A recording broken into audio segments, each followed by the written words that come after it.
So guys, you want to find your WinRAR file. Once you find it, you want to right click on it and then click on properties. Once this comes up, you want to go to the security tab and then click on edit and then click on add. In this box, you want to type in everyone and then click on check names, which will then underline everyone and then click on OK.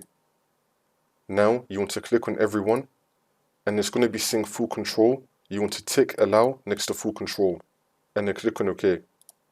Next, you want to click on advanced and then click on change. In this box, you want to type in everyone and then click on check names, which will then underline everyone and then click on OK. And now you want to double click on everyone.